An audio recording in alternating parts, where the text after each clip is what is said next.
Saudações a todas e todos! Estamos dando continuidade ao nosso curso de Direito Previdenciário, em que iniciamos no vídeo passado tratando do histórico, que é o histórico da Previdência Social do Brasil ou da Seguridade Social no Brasil. Ao longo do vídeo passado a gente foi falando como é que surgiu a Previdência Social aqui no Brasil. A gente foi falando, que primeiro veio as caixas de aposentadoria e pensão e depois vieram os institutos de aposentadoria e pensão, de uma forma que as caixas de aposentadoria e pensão eram relacionadas a empresas, enquanto que os institutos eram relacionados a categorias de trabalhadores. Isso não significa que quando surgiu os IAPs, os institutos, as CAPs deixaram de existir. Continuou existindo as duas formas ali. O Vargas ele vai criar os institutos de aposentadoria e pensão e ele vai ser visto, ele vai vender a propaganda, que era a propaganda de que ele era o pai da Previdência, assim como ele também dizia que ele era o pai da CLT. Então isso vai fazer com que conviva no mesmo país modelos distintos, os institutos e as CAPs. E por outro lado, os institutos eles eram criados a partir do momento em que se visualizava que alguma categoria de trabalhador começava a reivindicar um pouco mais. Então cada instituto era relacionado a uma categoria de trabalho. Então vai ter o Instituto dos Marítimos, dos Bancários, dos Comerciários, dos Industriários, cada um com regras distintas, cada um de uma maneira completamente diferente. E isso daí é que vai estabilizar, mais ou menos nesse período, que é o período que vai de 30 até 45, vai ficar ali estável essa forma, essa forma da Previdência Social brasileira que vai ser desenvolvida assim. Também a gente falou no vídeo passado que era um período contencionista. O Vargas, o período imediatamente anterior, se expandir os gastos, o Vargas ele vai regrar ali um pouco os gastos, fazer uma economia, que com essa economia, com essa capitalização, porque vai entrar mais receita do que vai gastar, vai sobrar um dinheiro. Com essa capitalização ele vai utilizar para industrializar o país, para criar programas de habitação. Então isso daí é que vai ser a tônica geral, um período que é um período que vai conter um pouco os gastos ali com a Previdência para sobrar muito e esse excedente ser utilizado para outras finalidades públicas. Isso daí é que vai ser a tônica geral do período que a gente discutiu até o vídeo anterior. A partir de agora, nós vamos discutir um outro período, que é o período que vai desde o pós-guerra até a beirada ali da Constituição de 88. Essa aqui vai ser a finalidade desse vídeo que a gente vai estar gravando agora. No período que se inicia ali no pós-45, no pós-guerra, primeiro acaba a ditadura Vargas, se retorna a democracia. Esse período ele vai ser um período de retorno à expansão dos gastos. Essa expansão dos gastos ela vai de uma ordem, que é de uma ordem no período anterior de em torno de 40%, até cerca de 65%, ou seja, vai ser uma expansão. E essa expansão ela vai se dar por várias razões, mas duas razões que são centrais é que, primeiro, as pessoas começaram a ficar velhas, porque antes quase não tinha velho, mas as pessoas começaram a envelhecer, começaram a reivindicar mais, começa-se a haver uma alteração geracional ali da realidade brasileira. Aquelas pessoas que já começaram a contribuir desde a década de 20, agora a gente já está 20 anos depois, essas pessoas, ao longo da década de 50, 60, essas pessoas elas vão começar a se aposentar e vão ter que receber os benefícios e coisa e tal. E além disso também vai haver uma determinada expansão dos benefícios mesmo. Alguns direitos vão ser incluídos que não estavam incluídos antes. Nós vamos ter, por exemplo, ali no Decreto 7380 de 1945, a expansão daquele direito, que era o direito do acesso à saúde, que era só para o segurado, para aquela pessoa que estava contribuindo. Esse direito para aquela pessoa que já estava na relação de emprego, contribuindo no trabalho. Esse decreto ele vai expandir para que as pessoas que já estavam aposentadas passassem a ter também o direito à saúde, o direito ao benefício farmacêutico e, enfim. Isso daí vai ser uma tônica, não uma tônica geral, Ampliação. Primeiro, envelhecimento da população, por outro lado, ampliação de direitos e uma série de decretos novos que cada vez mais vão ampliando os benefícios. E, por outro lado, nós vamos ter outra tônica. Essa existência, que é a existência de vários institutos, de vários regulamentos distintos, isso daí fazia com que o sistema previdenciário fosse uma bagunça. Cada um contribuía de uma forma, e se a pessoa começou a vida sendo industriário, e daí a pessoa passa a ser comerciário, como é que isso ocorre?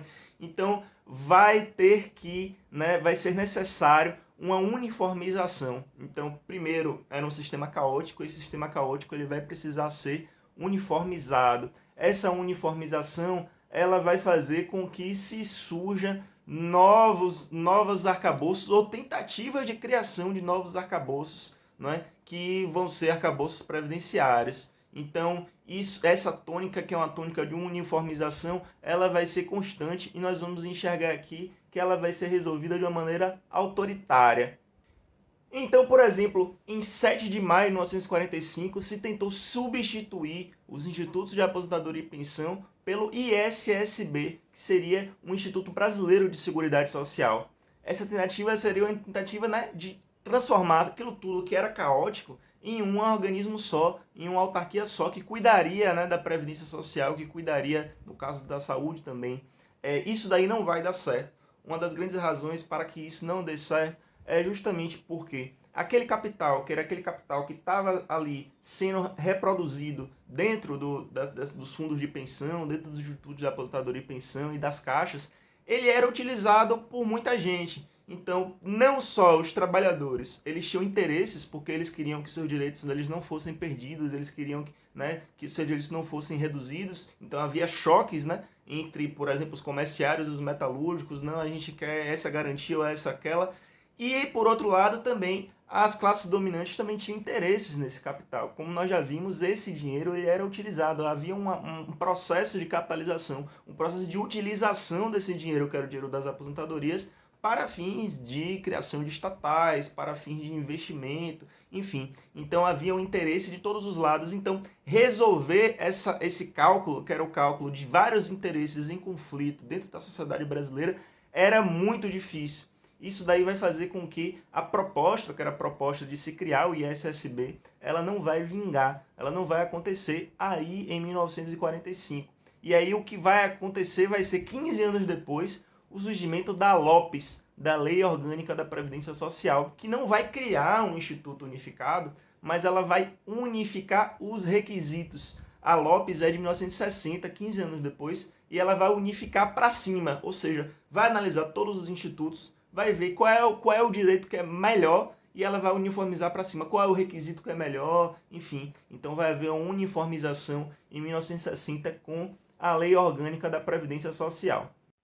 Essa legislação, que é a Lei Orgânica da Previdência Social, ela vai ser o norte da política previdenciária brasileira ao longo das próximas décadas. Inclusive, os próprios arcabouços previdenciários vão mudar, mas a concessão e a requisição, a forma de custeio da Previdência vai ser norteada pela Lei Orgânica da Previdência Social, ocorrendo várias e várias revogações e alterações de institutos, melhoramentos e etc. Mas ela vai continuar em vigência durante várias e várias décadas, por exemplo, sendo propostas alterações em 1966, 1970, 1973, 79, 80, 85. Ou seja, vai sendo alterado uma regra aqui, outra regra ali, mas os institutos também eles vão sendo alterados, mas essa vai ser a legislação norte da Previdência Social brasileira. Ou seja, a gente enxerga que aquele que era o caos, que era vários requisitos diferentes, várias formas diferentes de concessão de benefícios, a partir de 1960, nós vamos ter essa unificação legislativa em um primeiro momento, e essa unificação legislativa vai ser a tônica do sistema previdenciário brasileiro ao longo das próximas décadas. Para além da uniformização por cima, a partir da Lei Orgânica da Previdência Social, em 1960, nós vamos também ter uma expansão da contribuição. Nós vimos que a contribuição girava em torno de 4%, 5% no período anterior. Agora a contribuição será de 8%. 8% dos salários, 8% dos lucros dos empresários. Então, isso e dentro de uma visão que é uma visão trilateral, né, de que tanto o Estado, quanto o empresário, o patrão, quanto o trabalhador vão contribuir. Só que o que vai acontecer de verdade? O que vai acontecer de verdade é que esse aporte do Estado, ele nunca vai acontecer de fato, né? Esse aporte do Estado, ele vai ser traduzido ali dentro da normatização como somente a remuneração da administração dos institutos, o pagamento dos salários do pessoal, enfim. Ou seja, o Estado ele não vai entrar com aporte ou com recursos próprios, né, dentro do caixa, né, que era o caixa da remuneração da Previdência Social ou da saúde, enfim. Então vai haver, na verdade, uma contribuição que vai ser, por um lado, a contribuição pelos trabalhadores e, pelo outro lado, pelos empresários. Mas também a relação, que é uma relação da contribuição dos empresários, ela era muito diluída por conta da sonegação mesmo. Né? Então não vai se criar mecanismos de cobrança, ou seja, também a política também não vai ser propícia para que haja cobrança muito incisiva do lado dos empresários, do lado da contribuição patronal. Então, ao final, em grande medida, a maior parte da contribuição vinha dos trabalhadores, porque os trabalhadores eles já tinham retido a sua contribuição de 8% mesmo antes de receber o salário. Então a gente vai ter uma possibilidade, que são possibilidade de criação de instrumentos, que são instrumentos de cobrança, só que esses instrumentos eles vão ser limitados e além deles serem limitados, nós vamos ter uma questão política, que é de que quem domina, né, que no caso é o grande empresariado ou o empresariado, enfim, acaba não sendo cobrado da forma como deveria. Para se ter um exemplo disso, a Lei 1239 de 1950, ela vai criar uma multa, que vai ser uma multa a ser aplicada para aquele que não pagar a contribuição previdenciária. Só que 4 anos depois, essa multa vai ser anistiada. Vai vir um decreto legislativo que vai anistiar o pagamento dessa multa para quem não pagou nos últimos 60 dias, enfim. Então, haverão pressões políticas e como o nosso Estado, assim como qualquer Estado, acaba sendo controlado pelos de cima, isso daí vai ser revogado. Então, se cria alguns instrumentos, mas esses instrumentos são limitados e acaba que não são tão cobrados assim. Enfim, e quais que vão ser as regras, no caso, que vão ser as regras ali da Lei Orgânica da Previdência Social quando ela vai ser criada? A gente tem que analisar as regras de acordo com os institutos. A gente já falou em um primeiro momento que vai ter uma alteração, que é a alteração do custeio, né, que vai passar a ser 8% da contribuição. E nós temos que analisar as regras dos benefícios a partir da visualização de quais benefícios a gente vai ter ali. E pensando um pouco aquilo que é diferente daquilo que a gente tem hoje em dia. Em primeiro lugar, nós temos o auxílio-doença, né, que é um benefício que é requisitado o tempo todo.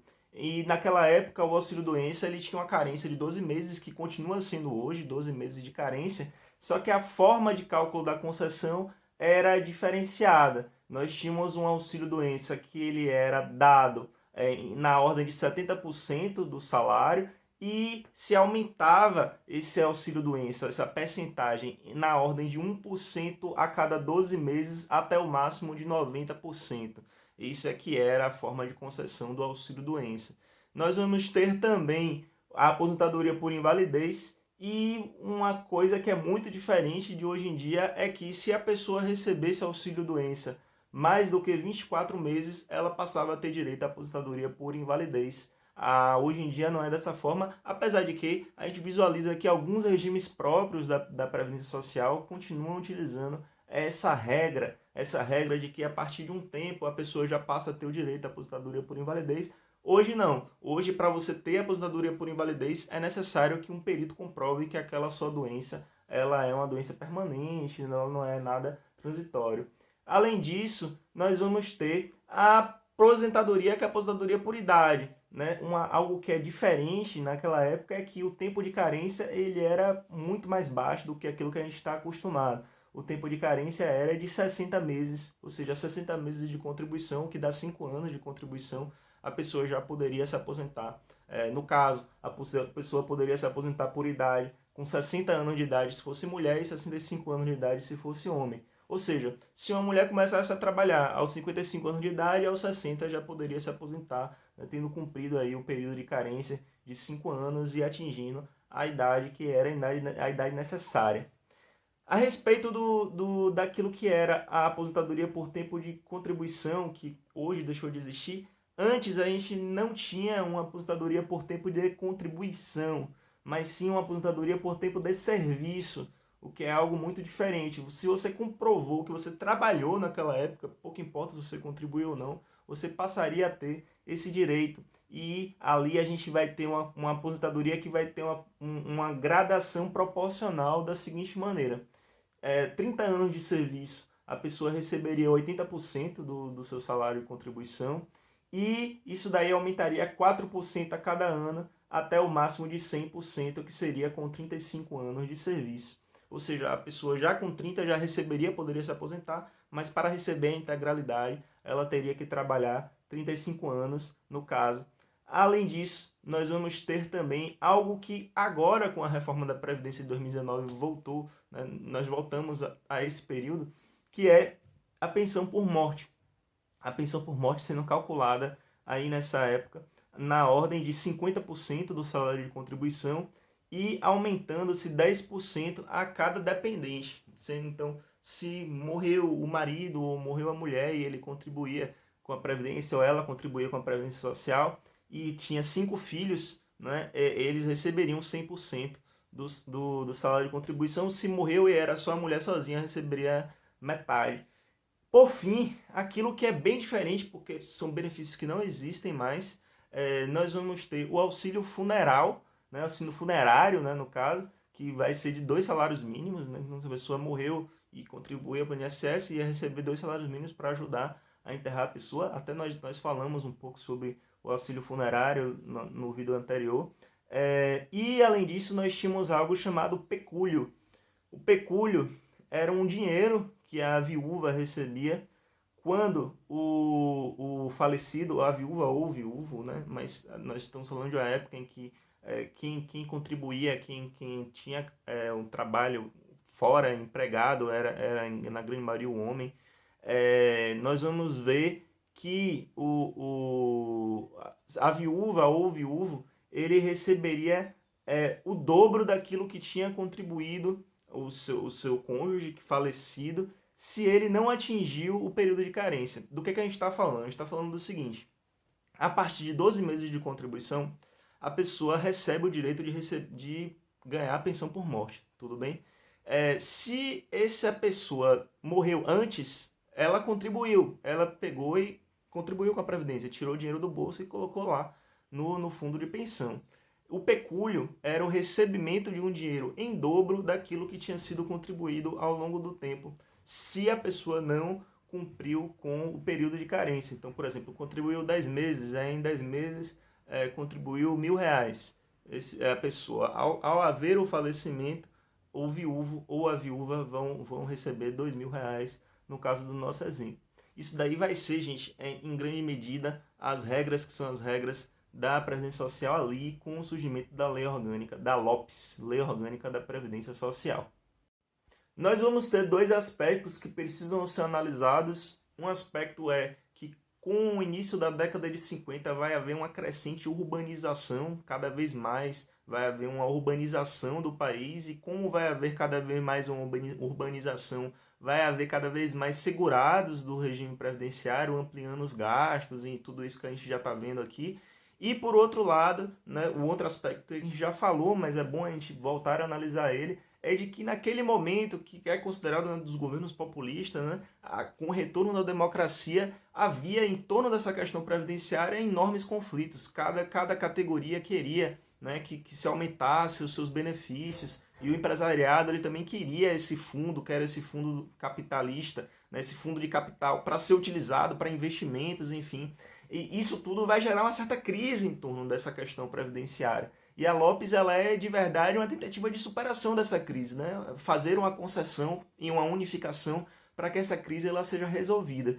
Só que a Lei Orgânica da Previdência Social ela não vai ser suficiente, ela vai ser um instrumento limitado para a resolução dessa crise nessa época. Isso daí é um aspecto da sociedade que a gente está analisando, mas isso daí também vai ser razão para a decorrência da ditadura militar em 1964, e só vai ser resolvido esse problema da falta de uniformidade que nós estamos vendo que já tentava ser resolvido desde 1945, né, se criando ali a proposta do ISSB, só vai ser resolvido ali no período ditatorial com o surgimento do INPS, Instituto Nacional da Previdência Social, e vai ser resolvido ali justamente porque, por conta do fechamento do regime, o Estado brasileiro não precisava ouvir a sociedade civil, ele só precisava fazer aquilo que ele quisesse, não dar atenção aos conflitos ou aos interesses de ninguém, né? Escolher quais são os interesses que eles querem e, fechando o regime, se foi criado o INPS, Instituto Nacional da Previdência Social, que vai ser um arcabouço único,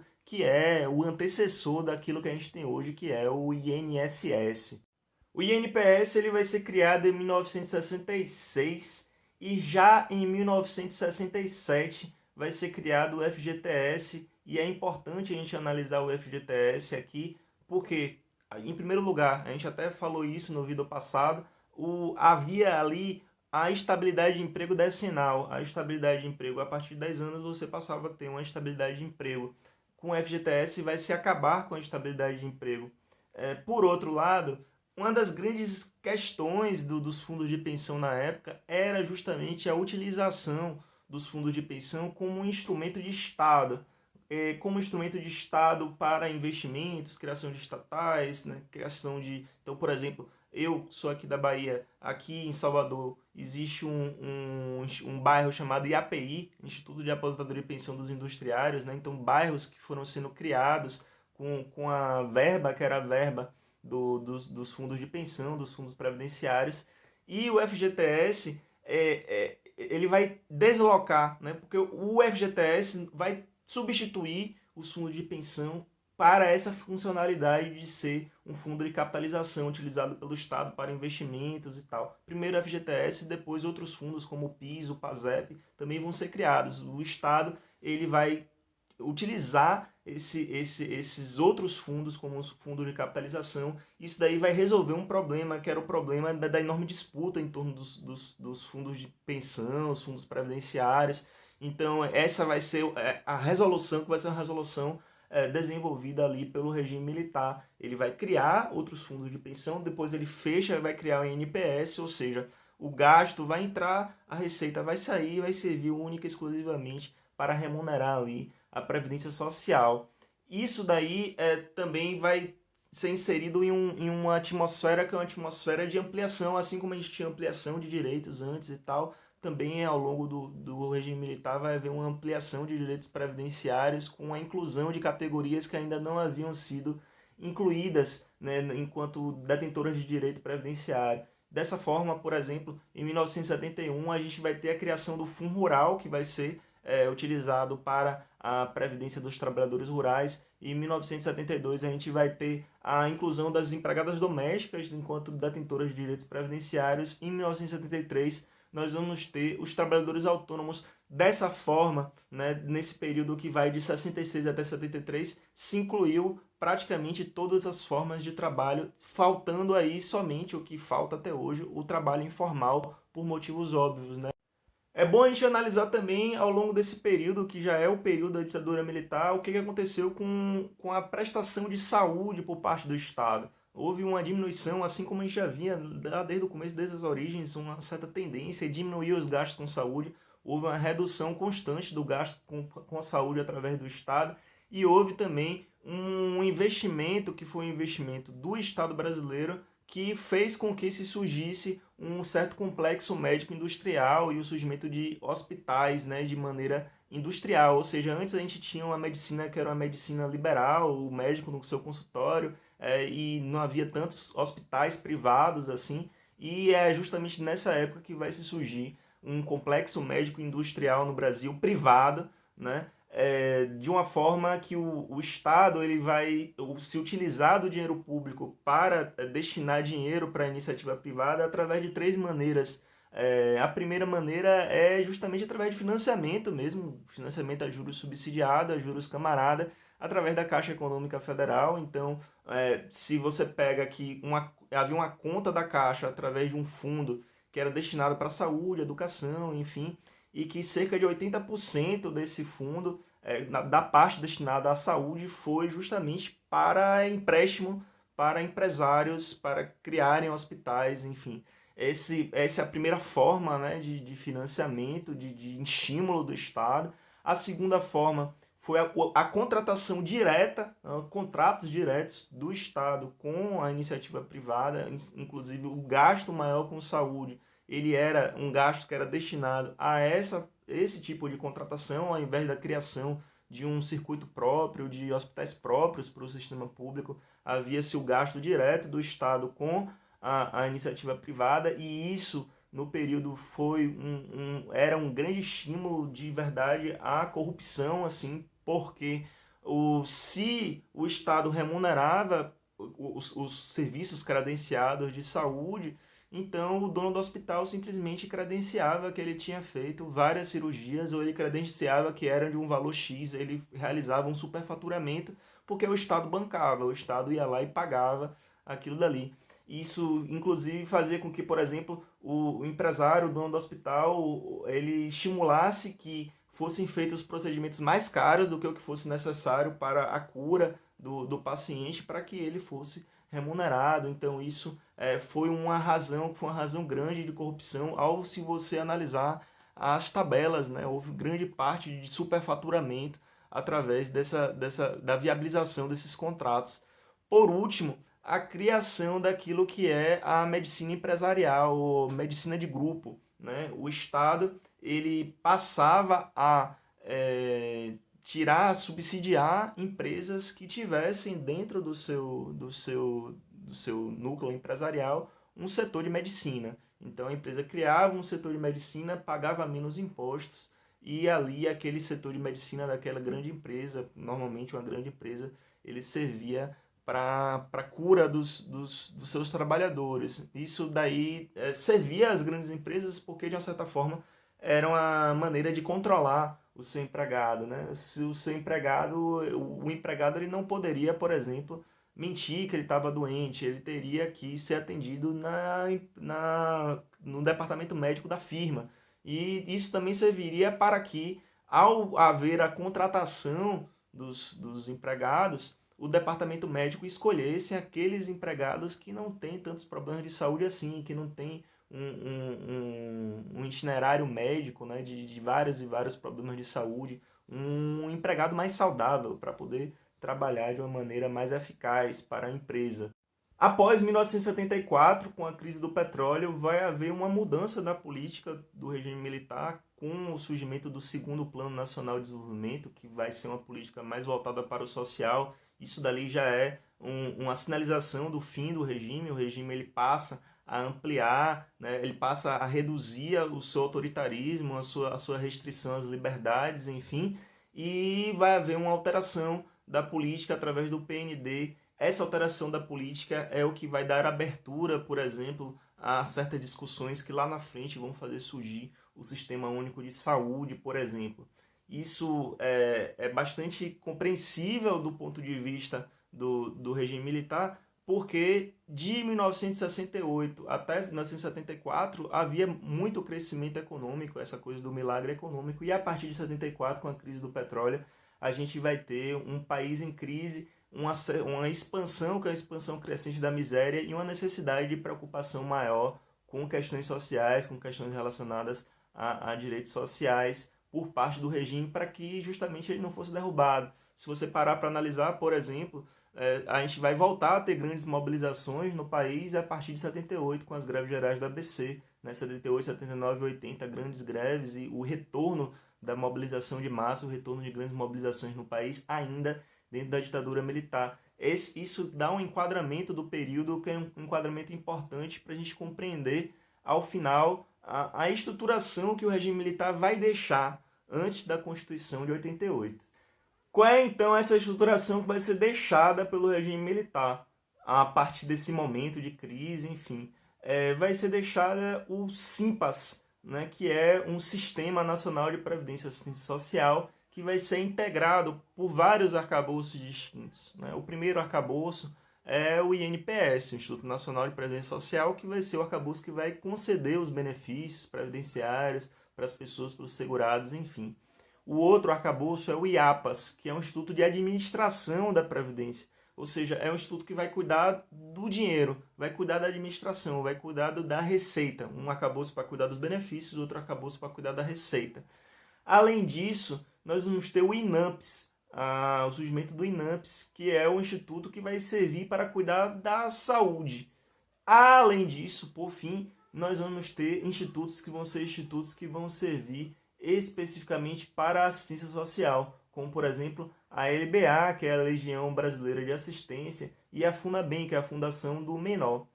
Além disso, por final, nós vamos ter o surgimento do DataPrev, o DataPrev que vai ser o órgão de informatização. O DataPrev ele continua existindo até hoje, integrado ao INSS. Então o DataPrev ele vai consolidar todos os dados que são os dados relacionados à Previdência, quanto tempo a pessoa contribuiu, se a pessoa trabalhou, quanto deu de dinheiro, quanto que não deu, qual é o período laboral da pessoa, que é o órgão, inclusive, que faz com que hoje a gente possa recolher dados de pessoas que trabalham já desde a década de 70, desde a década de 60.